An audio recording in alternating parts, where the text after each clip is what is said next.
Welcome once again friend. अगर आप चाहते हैं कि आप प्राइमरी स्कूल, इट मीन्स जो प्ले स्कूल, किंडरगार्टन स्कूल्स होते हैं, उनमें टीचिंग करना चाहते हैं, उनमें आप इंटरव्यू देना चाहते हैं, तो आपको किन बातों का ध्यान रखना है at the time when you are going for the interview selection. जो आप बिल्कुल गांठ बांध दीजिए कि आप बिल्कुल नन्हे मुन्नों के बीच में जा रहे हैं, ऐसे बच्चों के बीच में जा रहे हैं जो हार्डली, कुछ पेरेंट्स ऐसे होते हैं just after completing the 2 years they send them to the play group. तो 2 साल के बच्चे को आपको संभालना है। इवन कंडीशन मेनली ये होती है कि प्री प्राइमरी स्कूल्स में वो गर्ल्स होती हैं जो hardly they completed the graduation और completed the NTT and they join to the kindergarten schools. तो आपके अंदर अभी वो मदरहुड वाली फीलिंग भी नहीं है कि आप उन्हें अच्छी तरीके से हैंडल कर सकते हो अगर मेरी कुछ बातों को आप ध्यान से समझ लेते हैं तो। अब वो बातें क्या हैं, उन्हें समझने से पहले एक चीज़ ध्यान रखना कि अगर आप प्री प्राइमरी स्कूल के बच्चों को, किंडरगार्टन स्कूल के बच्चों को पढ़ाना चाहते हैं, तो ये मत सोचिए कि उस स्कूल में टीचिंग कर रहे हैं, सीनियर क्लासेस को पढ़ाने में बर्डन होता है, वैल्यूएशन बहुत ज़्यादा होता है, ये होता है, वो होता है, यानी बहुत सारा काम होता है अगर आप सीनियर क्लासेस को पढ़ाते हैं। और छोटे बच्चों को पढ़ाना बहुत ईजी टास्क है, नहीं, छोटे बच्चे को पढ़ाना माउंट एवरेस्ट पे चढ़ने के बराबर डिफिकल्ट टास्क होता है। ये बिल्कुल ऑन एंड ऑनेस्टली मैं अपने एक्सपीरियंस से कह रही हूँ। When I started my teaching career, I started teaching to the PGT और TGT classes and that was awesome experience. When I joined the government job and then I'm teaching to the primary kids, and that is really a difficult task when you are teaching to the primary kids. और primary से भी that is more difficult for me to teach my own child, that is kindergarten और pre primary जो child होते हैं उन्हें पढ़ाना वो वाकई में और ज़्यादा मुश्किल काम हो जाता है। क्यों? क्योंकि जो बड़े बच्चों की सेंसेस होती हैं वो फास्ट काम करती है, आपने को समझाया वो उस चीज़ को ज़्यादा हाँ, और बहुत सारे कॉम्प्लिकेशंस होते हैं पर वो आपकी बात को जल्दी समझ जाते हैं, उन्हें आपको इतना पैम्पर नहीं करना पड़ता। बट छोटे बच्चों को संभालना, नन्हे मुन्नों को संभालना और हमेशा एक फुल ऑफ स्माइल फेस के साथ, वो आपको कुछ भी कह सकते हैं, वो कितनी भी मस्ती कर सकते हैं, कूद सकते हैं, फुदक सकते हैं, उनका मन नहीं है पढ़ने का, लिखने का एक शब्द भी, तो आप उन्हें बहुत मुश्किल हो जाता है कि आप उनसे एक शब्द भी लिखवा लें, उनका अगर मन नहीं है। अगर आप उन्हें डांटेंगे, मारेंगे, तो अभी से उस नन्ही मुन्नी से जान के मन में स्कूल का जो फोबिया है वो बैठ जाएगा, तो ये भी आपके लिए सही नहीं होने वाला है। तो बस इतना ध्यान रखना कि अगर वाकई में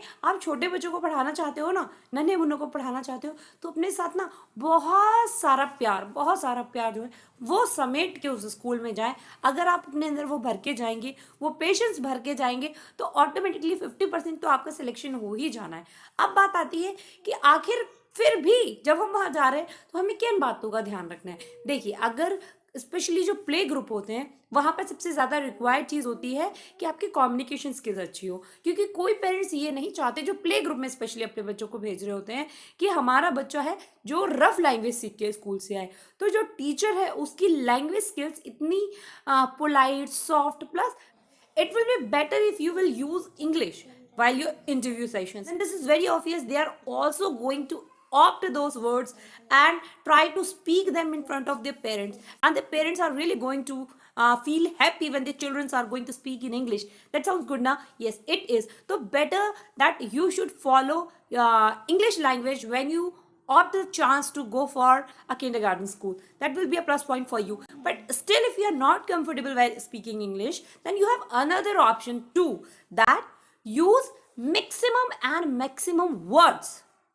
Yes, I told you a student cannot follow all the English sentences whatever his or her teacher is speaking, so it is better you to speak maximum words in front of your student, in front of your interviewer, English words. This is very obvious. You cannot summarize the sentences and speak in front of your interviewer, but you can merge your Hindi language along with your English language. That earlier video also I told you that use a good vocab in front of your interviewer, that will also give a good impression on them.